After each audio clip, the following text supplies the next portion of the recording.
वैद्यकीय निदानाबद्दल बोलायचं झालं तर तिथे ना एक प्रकारची कमालीची अचूकता असते. म्हणजे बघा, हाड मोडले की नाही हे तपासायचं असेल तर सरळ एक्सरे काढला जातो. हो. आणि त्या फिल्मवर एक पांघरी रेघ दिसते आणि डॉक्टर अगदी थेट बोट ठेवून सांगतात की इथे फ्रॅक्चर आहे. अगदी बरोबर.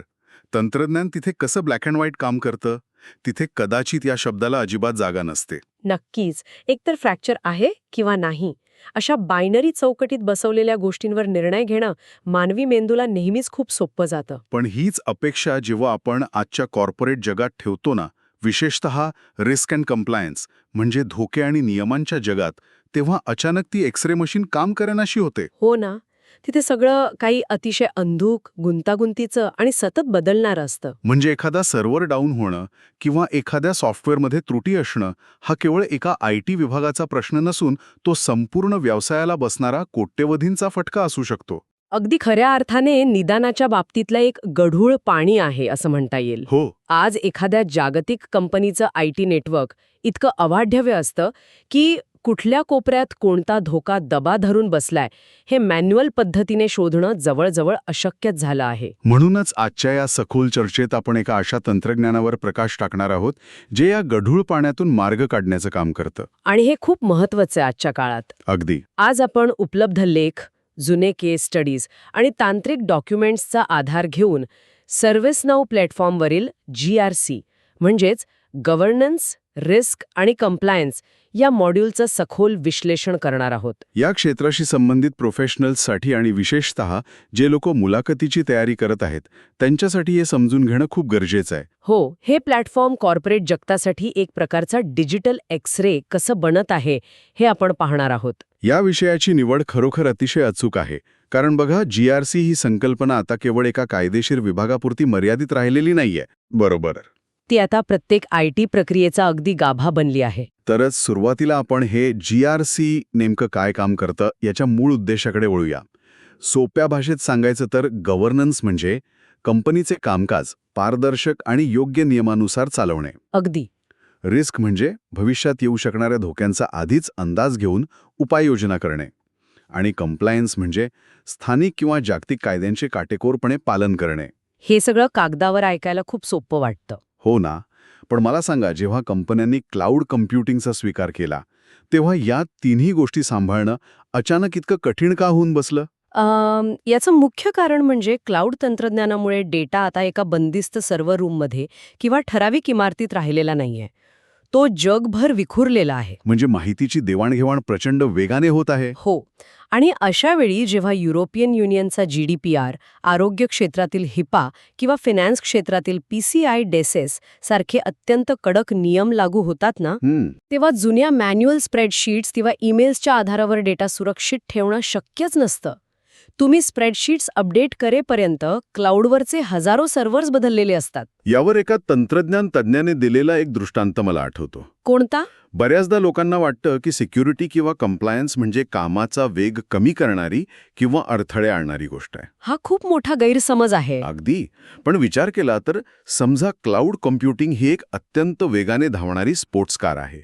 आता या स्पोर्ट्स कारला मजबूत ब्रेक का दिलेले असतात? गाडी थांबवण्यासाठी नाही, वेग कमी करण्यासाठी नाही, तर त्या ड्रायव्हरला ती कार अतिशय वेगाने पण पूर्ण नियंत्रणात आणि सुरक्षितपणे चालवता यावी यासाठी. बापरे, हे खूपच छान उदाहरण आहे. हो ना. मजबूत ब्रेक असल्याशिवाय कोणीही वेगाने गाडी चालवण्याचं धाडस करणार नाही. अगदी चपखल उदाहरण आहे. आणि सर्व्हिसनाऊ GRC हे त्याच मजबूत ब्रेक्स आणि स्टेअरिंग व्हीलचं काम करतं. GRC मॉड्यूलचं नवीन नामकरण केलं आहे IRM, म्हणजेच इंटिग्रेटेड रिस्क मॅनेजमेंट. अच्छा, IRM. हो. आणि हा संपूर्ण प्रक्रियेतील एक खूप मोठा पॅराडाईम शिफ्ट असं आपण म्हणू शकतो. पण मला इथे थोडं थांबवायचंय तुम्हाला. हां. सर्व्हिसनावने नाव बदलून IRM ठेवलं मान्य. हो. पण नाव बदलल्याने तांत्रिक पातळीवर खरोखर काही मोठा फरक पडतो का? की जुन्याच सॉफ्टवेअरला दिलेलं हे फक्त एक नवीन मार्केटिंगचं लेबल आहे? हा संशय येणं साहजिक आहे. पण हे बघा, हा फक्त मार्केटिंगचा भाग नक्कीच नाहीये. बर. जुन्या पद्धतीचं जे GRC होतं ना, ते मुळातच रिॲक्टिव्ह आणि बॉटम अप होतं. म्हणजे नेमकं काय? याचा अर्थ असा की जेव्हा एखादी वाईट घटना घडायची, एखादा सायबर हल्ला व्हायचा किंवा ऑडिटरला एखादी मोठी चूक सापडायची, हो. तेव्हा ते टूल जागी होऊन रिपोर्ट बनवायचं. शिवाय हे टूल एका वेगळ्याच काय म्हणतो आपण त्याला सायलोमध्ये चालत असे, ज्याचा कंपनीचा मुख्य IT ऑपरेशन्सशी थेट संबंध नसायचा. म्हणजे नुकसान झाल्यावर पंचनामा करण्यासारखं काम होतंय. अगदी बरोबर. नुकसान झाल्यावर तपास करणं. पण नवीन IRM हे याच्या अगदी उलट आहे. ते प्रोएक्टिव्ह आणि टॉप डाऊन आहे. अच्छा. आणि यामागचं मुख्य तांत्रिक कारण म्हणजे CMDB सोबत असलेलं त्याचं सखोल इंटिग्रेशन. CMDB म्हणजे कॉन्फिगरेशन मॅनेजमेंट डेटाबेस. हो, सर्व्हिस नावच्या या CMDB मध्ये संपूर्ण कंपनीच्या ॲसेट्सची म्हणजे सर्व्हर्स, सॉफ्टवेअर्स, राउटर्स यांची केवळ यादी नसते, मग अजून काय असतं? तर ते एकमेकांशी कसे जोडले आहेत याचा एक रिलेशनशिप मॅप असतो. आता IRM हे या CMDBच्या नाळ्यांशी थेट जोडलेलं असल्यामुळे प्रत्यक्ष हल्ला होण्याआधीच एखाद्या कमकुवत दुव्याचा संपूर्ण कंपनीवर काय परिणाम होऊ शकतो याचा हे टूल रिअल टाईम अंदाज घेतं. हे खूपच रंजक आहे. म्हणजे सिस्टीम स्वतःच धोक्यांचा माग काढते. पण हे प्रत्यक्षात कसं घडतं हे समजून घेण्यासाठी या प्लॅटफॉर्मच्या मूळ रचनेकडे जाणं गरजेचं आहे. होय, त्याचे मुख्य घटक समजून घेतले पाहिजेत. तर या सिस्टीमचे जे 4 मुख्य घटक आहेत ते एकमेकांशी कसे जोडले आहेत? आपण नियमांपासून सुरुवात करूया. नक्कीच. या संपूर्ण प्रवासाची सुरुवात होते पॉलिसी अँड कंप्लायन्स मॅनेजमेंटपासून. कंपनीला कोणते नियम पाळायचे आहेत हे इथे ठरतं. बरं. आता हे करताना सर्वात मोठे आव्हान असते ते म्हणजे अंतर्गत धोरणे आणि बाह्य जागतिक कायदे यांची सांगड घालणं. म्हणजे समजा जर एखाद्या कंपनीची पॉलिसी असेल की डेटा एन्क्रिप्शन सक्तीचे आहे, तर ते जागतिक कायद्यात कसं बसतं हे सिस्टम कशी ठरवते? त्यासाठी सिस्टम UCF म्हणजेच युनिफाईड कंप्लायन्स फ्रेमवर्कचा वापर करते. हे एक असं तांत्रिक इंजिन आहे जे कंपनीच्या एका साध्या अंतर्गत पॉलिसीला ISO 27001 किंवा NIST सारख्या जागतिक स्टँडर्डशी आपोआप मॅप करतं. बापरे, म्हणजे मॅन्युअल काम खूप कमी होत असेल. हो ना, म्हणजे उद्या जर एखादा नवीन जागतिक कायदा आला तर कंपनीला त्यांच्या 100 पॉलिसीज मॅन्युअली तपासत बसाव्या लागत नाहीत. सिस्टम स्वतःच सांगते. अगदी. सिस्टम स्वतःच हायलाईट करते की ह्या नवीन कायद्यानुसार आपल्या सध्याच्या कुठल्या पॉलिसीमध्ये बदल करणं आवश्यक आहे. हे खूपच स्मार्ट आहे. म्हणजे नियमांची बाजू स्पष्ट झाली. हं. पण नियम बनवले म्हणजे ते पाळलेच जातील असं नाही ना. जेव्हा एखादा नियम मोडला जातो तेव्हा काय होतं? तिथेच या प्रक्रियेचा दुसरा आणि सर्वात शक्तिशाली घटक कामाला येतो, तो म्हणजे रिस्क मॅनेजमेंट. बरं. नियम मोडला जाणे म्हणजे धोका निर्माण होणे. हे मॉड्यूल त्या धोक्याचं केवळ मूल्यांकन करत नाही, तर त्याचा थेट व्यवसायावर होणारा आर्थिक परिणाम पैशांच्या स्वरूपात डॅशबोर्डवर दाखवतं. इथे मला एक शंका आहे. म्हणजे एखादा सर्व्हरमध्ये त्रुटी आहे हे तांत्रिक टूल सांगू शकतं, हे मला समजतं. हो, पण त्या त्रुटीमुळे थेट 14 दशलक्ष डॉलरचा धोका आहे हे सिस्टीम कसं कॅल्क्युलेट करते? हा पैशांचा आकडा कुठून येतो? हा अतिशय अचूक प्रश्न आहे. आणि याचं उत्तर पुन्हा एकदा त्या CMDB मध्ये दडलेलं आहे. कसं काय? समजा नेटवर्कच्या अगदी कडेला असलेल्या एखाद्या POS म्हणजे पॉइंट ऑफ सेल सिस्टीममध्ये एखादी कमतरता किंवा वाल्नरेबिलिटी आढळली. दुकानातल्या बिलिंग मशीनसारखी? हो, जुन्या पद्धतीत हा फक्त एक ITचा हाय अलर्ट राहिला असता. पण ServiceNow रिस्क मॅनेजमेंट टूल लगेच CMDB मधील तो रिलेशनशिप मॅप तपासतं. आणि त्यात काय दिसतं? त्यात दिसतं की ही POS सिस्टीम थेट कंपनीच्या मुख्य आर्थिक डेटाबेसशी जोडलेली आहे. बापरे. त्यानंतर सिस्टम ALE म्हणजेच ॲन्युअलाइज्ड लॉस एक्सपेक्टन्सी नावाचा एक अल्गोरिदम वापरते. अच्छा. यात त्या मुख्य डेटाबेसमध्ये असलेल्या डेटाची किंमत आणि तो हॅक होण्याची शक्यता यांचा गुणाकार करून थेट आर्थिक नुकसानीचा आकडा काढला जातो. हे तर थक्क करणार आहे. म्हणजे आता IT मॅनेजरला बोर्ड ऑफ डायरेक्टर्स समोर जाऊन तांत्रिक भाषेत समजावून सांगायची गरज नाहीये. अजिबात नाही. तो थेट सांगू शकतो की हे बघा, हा सर्व्हर तातडीने दुरुस्त केला नाही तर 14 दशलक्ष डॉलरचा फटका बसू शकतो. हो, आणि यामुळे नक्कीच बजेट मंजूर करणं आणि प्राधान्यक्रम ठरवणं अत्यंत सोपं होतं. खूपच लॉजिकल आहे हे. आणि एकदा का रिस्क समजली आणि त्यावर उपाययोजना केल्या की मग येतो तिसरा टप्पा, ऑडिट मॅनेजमेंट. कॉर्पोरेट जगात ऑडिट हा शब्द उच्चारला तरी IT टीमच्या कपाळावर आठ्या येतात. हो ना, तो खूप कंटाळवाणा प्रकार असतो. रात्रपाळ्या करून स्प्रेडशीट्स भरणे आणि सिस्टमचे स्क्रीनशॉट्स गोळा करणे यातच अनेक आठवडे निघून जातात. मग सर्व्हिस नाव हे चित्र कसं बदलतं? हे मॉड्यूल पुराव्यांची म्हणजेच एव्हिडन्स गोळा करण्याची संपूर्ण प्रक्रिया ऑटोमेट करतं. अच्छा. यासाठी कंटिन्युअस ऑथोरायझेशन अँड मॉनिटरिंग म्हणजे केएम नावाचं टूल वापरलं जातं. म्हणजे ऑडिटर येण्याची वाट बघायची नाही. नाही. सिस्टम वर्षभर रोजच्या रोज सर्व्हर्स आणि ॲप्लिकेशन्स स्कॅन करून पुरावे गोळा करत राहते. वा. जेव्हा ऑडिटची वेळ येते तेव्हा ऑडिटरला फक्त एका डॅशबोर्डवर जाऊन ते पुरावे तपासायचे असतात. ज्या कामासाठी आधी 30-40 दिवस लागायचे ते काम आता काही तासांत पूर्ण होतं. पण जर सिस्टम सतत मॉनिटर करत असेल, हजारो सर्व्हर्स आणि ॲप्लिकेशन्स रोज स्कॅन करत असेल, तर मग रिस्क मॅनेजरच्या डॅशबोर्डवर रोज हजारो अलर्ट्स धडकत नसतील का? हा एक खूप चांगला मुद्दा मांडलात तुम्ही. हो ना, कारण अशा अलर्ट फटीगमुळे महत्वाचे धोके नजरअंदाज होण्याची शक्यता असते. मॅन्युअल स्प्रेडशीट्स आणि या अलर्टच्या पुरात्मक फरक तो काय राहिला? हा धोका असतोच आणि म्हणूनच यात AI आणि थ्रेशोल्ड्सचा वापर केला जातो. थ्रेशोल्ड्स म्हणजे एक विशिष्ट पातळी ठरवणे? अगदी बरोबर. सिस्टम प्रत्येक छोट्या त्रुटीसाठी मानवी मॅनेजरला अलर्ट करत बसत नाही.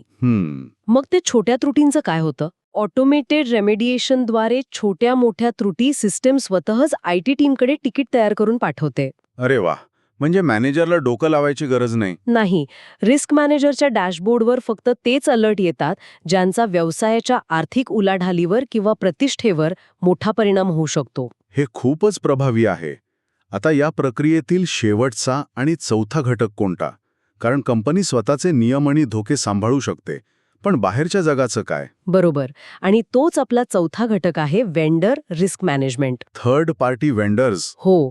आजकाल कोणत्याही मोठ्या कंपनीचा बहुतांश डेटा हा थर्ड पार्टी सप्लायर्स किंवा क्लाउड सर्व्हिसेसकडे असतो. हो, हे तर आहेच. जर सप्लायरच्या सिस्टीममध्ये घुसखोरी झाली तर फटका मूळ कंपनीला बसतो. म्हणजे जसं आपण म्हणूया की जर एखाद्या कपड्यांच्या ब्रँडला कच्चा माल पुरवणाऱ्या कारखान्यात समजा ABC फॅब्रिक्स नावाच्या वेंडरकडे बालमजुरीसारखे कायदे मोडले जात असतील, हो, किंवा त्यांचे ESG म्हणजे एन्व्हायरमेंटल, सोशल अँड गव्हर्नन्स या नियमांचे उल्लंघन होत असेल, तर त्याचा थेट धोका त्या मूळ ब्रँडच्या प्रतिष्ठेला असू शकतो. नक्कीच. आणि वेंडर रिस्क मॅनेजमेंट टूल अशा थर्ड पार्टी धोक्यांवर लक्ष ठेवून असतं. ते कसं काम करतं? ते सप्लायर्सना आपोआप असेसमेंट फॉर्म्स पाठवतं, त्यांच्या उत्तरांचं विश्लेषण करतं आणि जर एखाद्या सप्लायरचं रिस्क स्कोअर अचानक वाढला तर त्वरित अलर्ट जनरेट करतं. म्हणजे पॉलिसी, रिस्क, ऑडिट आणि वेंडर रिस्क हे चारही स्तंभ मिळून एक मजबूत चौकट तयार करतात, हे आता अगदी स्पष्ट झालंय. हो, पण या क्षेत्रात नव्याने पाऊल टाकणाऱ्या किंवा मुलाखत देणाऱ्या उमेदवारांचा अनेकदा काही मूलभूत संकल्पनांमध्ये गोंधळ उडतो. हो, इंटरव्ह्यूमध्ये हे खूप धावतं. जसं की पॉलिसी, कंट्रोल आणि रिस्क यातला नेमका तांत्रिक फरक काय?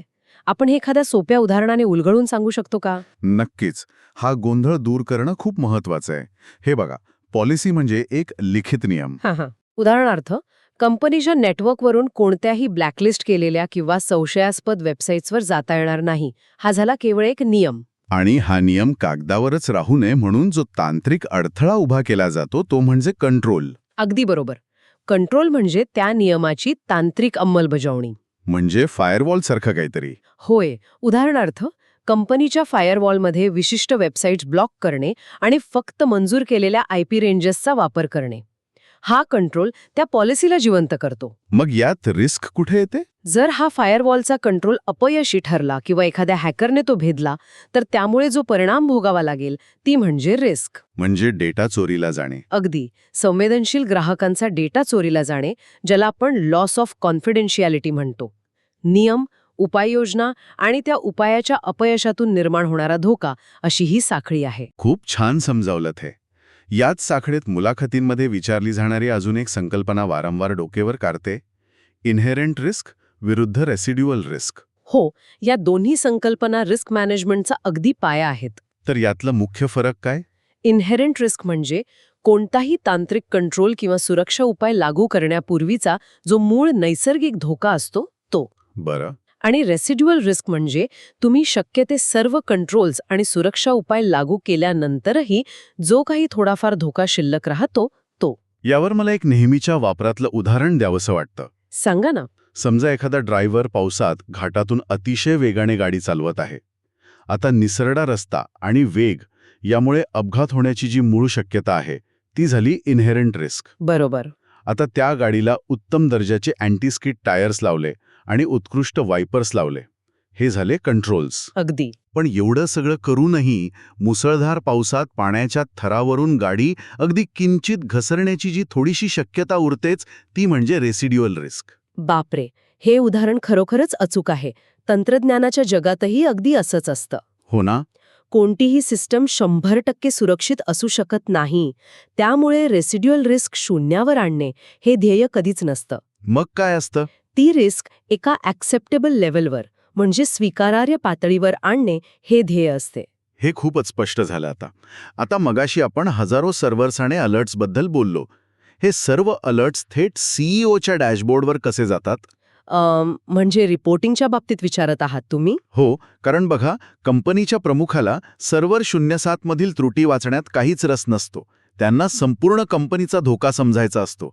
हे कसं साध्य होतं? तिथे एंटिटी आणि एंटिटी क्लास ही संकल्पना वापरली जाते. एंटिटी. हो, एंटिटी म्हणजे असा कोणताही स्वतंत्र घटक ज्याचा रिस्क मॅनेजमेंटसाठी विचार होतो. तो एखादा छोटा सर्व्हर असू शकतो किंवा एखादा संपूर्ण विभाग असू शकतो. आणि एंटिटी क्लास म्हणजे काय? एंटिटी क्लास म्हणजे त्या घटकाची कॅटेगरी. यामुळे रिस्क आणि कंट्रोल्स एका ठराविक संरचनेत म्हणजे हायरार्कीमध्ये एकत्र रोलअप होतात. रोलअप होतात म्हणजे कसं? म्हणजे तळागाळातील सर्व्हर्सचे धोके एकत्र होऊन डेटाबेस रिस्क बनते, अनेक डेटाबेसचे धोके एकत्र होऊन फिनान्स डिपार्टमेंट रिस्क बनते आणि शेवटी ती कंपनीच्या मुख्य रिस्क स्कोअरमध्ये परावर्तित होते. अरे वा, म्हणजे माहितीचा एक अचूक पिरामिड तयार होतो. अगदी बरोबर, पिरामिडच तो. हे सगळं प्रत्यक्ष जगात कसं काम करतं हे समजण्यासाठी आपण एका खऱ्या केस स्टडीकडे वळूया. हो, उदाहरणाने पटकन समजतं. माझ्या वाचनात फिनसर्व्ह नावाच्या एका आर्थिक संस्थेचं उदाहरण आले होते. त्यांच्याकडे जवळपास 5,000 कर्मचारी होते आणि त्यांना एका मोठ्या समस्येचा सामना करावा लागत होता. हो, ती केस स्टडी रिस्क मॅनेजमेंटच्या जगात खूप नावाजलेली आहे. फिनसर्व्हला प्रामुख्याने ऑडिट फटीग या समस्येने ग्रासले होते. ऑडिट फटीग म्हणजे? सततच्या ऑडिट्समुळे येणारा थकवा. होय, त्यांच्याकडे NIST 800-171 आणि PCI DSS सारख्या अत्यंत कडक सुरक्षा मानकांचं पालन करणे बंधनकारक होते. आणि ते मॅन्युअली करत होते. हो, हे सर्व काम मॅन्युअली वेगवेगळ्या एक्सेल शीट्सवर चालत असल्यामुळे अर्धा वेळ फक्त माहिती गोळा करण्यात आणि ती अपडेट करण्यात जात असे. बापरे, हे तर खूपच कठीण आहे. कर्मचाऱ्यांमध्ये सततच्या ऑडिट्समुळे एक प्रकारचा मानसिक थकवा आला होता. मग त्यांनी ServiceNow GRCचा वापर करून हा गुंता कसा सोडवला? त्यांनी सर्वात आधी त्यांचे सर्व ॲसेट्स CMDBशी जोडले आणि कंटिन्युअस मॉनिटरिंग सुरू केले. त्यामुळे मॅन्युअल चेकिंग थांबलं असेल. हो, ती गरजच संपली. पण सर्वात मोठा बदल झाला तो इश्यू रेमिडिएशनमध्ये. म्हणजे धोके दुरुस्त करण्याच्या प्रक्रियेत. हो, पूर्वी एखादा धोका आढळला की त्यासाठी ईमेल्स पाठवले जायचे, मीटिंग्स ठरवल्या जायच्या. त्यात खूप वेळ जायचा. पण ServiceNowमुळे हे संपूर्ण काम वर्कफ्लोवर आले. धोका आढळताच सिस्टीमनं आपोआप योग्य इंजिनियरला तिकीट पाठवणे आणि त्यावर SLA लावणे सुरू केले. आणि या बदलाचा परिणाम काय झाला? आकडेवारी काय सांगते? निकाल थक्क करणारे होते. मॅन्युअल कामात चक्क 60% घट झाली. 60%? खूपच जास्त आहे. आणि कंप्लायन्स मेंटेन करण्याच्या खर्चात 40% बचत झाली. क्या बात आहे. पण सर्वात महत्वाची आकडेवारी ही होती की एखादा तांत्रिक इश्यू सोडवण्यासाठी त्यांना आधी सरासरी 30 दिवस लागायचे. तो वेळ ServiceNowमुळे थेट 5 दिवसांवर आला. 30 दिवसांवरून थेट 5 दिवस. हा वेळेचा बचाव प्रचंड मोठा आहे. धोक्याला मिळणारा प्रतिसाद इतका वेगवान झाल्यामुळे कंपनीची सुरक्षा दुप्पट मजबूत झाली असेल. नक्कीच. पण हे बघा, हे सगळं ऑटोमॅटिक होत असलं तरी शेवटी ही सिस्टीम चालवायला माणसं लागतातच ना. हो, 100% AI वर सोडून चालत नाही. मग या प्लॅटफॉर्मवर विविध मानवी भूमिका कशा ठरवल्या जातात? मानवी भूमिकेचं महत्त्व इथे संपत नाही, तर ते अधिक धोरणात्मक म्हणजे स्ट्रॅटेजिक बनते. उदाहरणार्थ रिस्क मॅनेजर. हा व्यक्ती आता फक्त फायली गोळा करणारा क्लार्क राहिला नाही. मग तो काय करतो? तो डॅशबोर्डवरील माहितीचं विश्लेषण करून कंपनीच्या सुरक्षेचं धोरणात्मक निर्णय घेणारा अधिकारी बनतो. आणि ऑडिटरचं काय? दुसरा असतो ऑडिटर. त्याला आता लोकांच्या डेस्कवर जाऊन पुरावे मागावे लागत नाहीत. तो थेट सिस्टीममध्ये जाऊन ऑडिटचे प्लॅनिंग करू शकतो. आणि जो GRC ॲडमिन असतो तो या संपूर्ण सिस्टीमचा आर्किटेक्ट म्हणून काम करत असेल. अगदी बरोबर. नवीन पॉलिसीज सिस्टीममध्ये तयार करणे, कंट्रोल्स मॅप करणे आणि एकंदर प्रक्रियेवर लक्ष ठेवणे हे ॲडमिनचं काम असते. बर. पण यात अजून एक भूमिका अत्यंत महत्वाची आहे आणि ती म्हणजे एंड युजर किंवा सामान्य कर्मचारी. ही भूमिका खूप रंजक आहे, कारण सामान्य कर्मचाऱ्यांना अनेकदा आपण इतक्या मोठ्या कंप्लायन्स प्रक्रियेचा भाग आहोत हे जाणवतही नसेल ना. आणि तेच या सिस्टमचं यश आहे. कंप्लायन्स प्रक्रियेशी त्यांचा संबंध अगदी सहज आणि नकळत येतो. ते कसं काय? एखादं उदाहरण द्या ना. नक्कीच. उदाहरणार्थ, जेव्हा एखादा नवीन कर्मचारी कंपनीत रुजू होतो, तेव्हा HR ऑनबोर्डिंगच्या वेळी त्याला अँटी हॅरॅसमेंट किंवा इन्सायडर ट्रेडिंगची पॉलिसी डिजिटल साईन करायला सांगितली जाते. हो, हे सगळीकडेच असतं. आता जोपर्यंत तो व्यक्ती ती साईन करत नाही, तोपर्यंत कंप्लायन्स डॅशबोर्डवर एक रेड अलर्ट दिसतो. अच्छा. आणि जशी ती सही होते तसा तो अलर्ट आपोआप ग्रीन होतो. अरे वा. त्या कर्मचाऱ्याला वाटतं की तो फक्त एक HRचा फॉर्म भरतोय, पण प्रत्यक्षात तो कंपनीची जागतिक कंप्लायन्स रिस्क कमी करत असतो. हे खरोखरच खूप स्मार्ट आहे. सिस्टम पडद्यामागे सर्व काम करते आणि कोणालाही त्याचा भार जाणवत नाही. अगदी. आजच्या या संपूर्ण चर्चेचा वेध घेताना सर्व्हिसनाव GRC किंवा IRMचे जे फायदे आपण पाहिले, त्यात सेंट्रलाइज्ड मॅनेजमेंट हा सर्वात मोठा फायदा दिसून येतो मला. होय, तो सर्वात मोठा फायदा आहे. पूर्वी कंपन्यांकडे विखुरलेला डेटा किंवा डेटा सायलो असायचे. नेटवर्क टीमचा डेटा वेगळा, HRचा डेटा वेगळा आणि फायनान्सचा डेटा वेगळा. होय, पण आता सर्व डेटा आणि रिस्क एकाच CMDBवर लिंक असल्यामुळे कंपनीला एकच सिंगल सोर्स ऑफ ट्रूथ मिळतो. म्हणूनच अनेक कंपन्या आता जुन्या पद्धती सोडून सर्व्हिसनावकडे वळत आहेत. होय, आणि या इंटिग्रेशनमुळे पैशांचीही मोठी बचत होते. विशेषतः आजच्या काळात जेव्हा युरोपियन युनियनचं डोरा ॲक्ट किंवा ESG सारखे अत्यंत कडक जागतिक नियम लागू होत आहेत. हो, कारण या नियमांच्या उल्लंघनावर कोट्यावधी डॉलर्सचा दंड होऊ शकतो. तो दंड टाळणे आणि कंपनीची प्रतिष्ठा जपणे हेच या सिस्टमचं मोठं यश आहे. नक्कीच. आणि जर आपण करिअरच्या दृष्टिकोनातून विचार केला, जे उमेदवार तयारी करत आहेत त्यांच्यासाठी. हो, आज प्रत्येक मोठ्या कंपनीवर या जागतिक नियमांचे प्रचंड दडपण आहे. त्यांना अशा IT प्रोफेशनल्सची गरज आहे जे केवळ कोडिंग करत नाहीत, तर व्यवसायाची रिस्क समजतात. बरोबर. त्यामुळेच सर्व्हिसनाव GRCचे सखोल ज्ञान असणे ही आजच्या बाजारात एक अत्यंत मूल्यवान आणि हाय डिमांड स्किल बनली आहे. आजच्या या सखोल विश्लेषणातून एक गोष्ट नक्कीच स्पष्ट होते की सर्व्हिसनाव GRC हे केवळ कायदेशीर अडचण दूर करणारे साधन नाहीये. नाही, अजिबात नाही. तर ते धोक्यांचे रूपांतर एका धोरणात्मक फायद्यात करते. पण जाता जाता ह्या तंत्रज्ञानाच्या प्रचंड वेगाने होणाऱ्या प्रगतीचा विचार करताना एक अत्यंत महत्वाचा आणि विचार करायला लावणारा मुद्दा मला समोर दिसतोय. कोणता मुद्दा? आजकाल एजंटिक AI या प्रक्रियेत खूप वेगाने समाविष्ट होत आहे. हे AI आता फक्त डॅशबोर्डवर धोके ओळखत नाही, हो, तर मानवी हस्तक्षेपाशिवाय स्वतःहून निर्णय घेऊन ते धोके दुरुस्तही करत आहे. अगदी बरोबर. ही पुढची पायरी आहे. मग हे जर अशाच वेगाने वाढत राहिले तर भविष्यात ऑडिटर या मानवी भूमिकेचं स्वरूप पूर्णपणे बदलून जाईल का? हां, खरोखरच एक अत्यंत गंभीर आणि भविष्याचा वेध घेणारा प्रश्न आहे. म्हणजे भविष्यात जेव्हा मशीन्सचं चुका शोधतील आणि मशीन्स त्या दुरुस्त करतील, तेव्हा माणूस केवळ या AIच्या निर्णयांवर देखरेख ठेवणारा एक सुपरवायझर उरेल का? जेव्हा मॅन्युअल ऑडिटिंगची जागा पूर्णपणे अल्गोरिदम्स घेतील, तेव्हा कॉर्पोरेट जगतात विश्वासाची किंवा ट्रस्टची व्याख्या कशी बदलेल? खरंच विचार करण्यासारखं आहे. डॉक्टरची एक्स-रे मशीन जर स्वतःच रिपोर्ट बनवून स्वतःच फ्रॅक्चरवर उपचार करू लागली तर शेवटी माणसाचं काम काय राहील? हा विचार करण्यासारखा प्रश्न आहे. आजची ही सखोल चर्चा आपण इथेच थांबूया.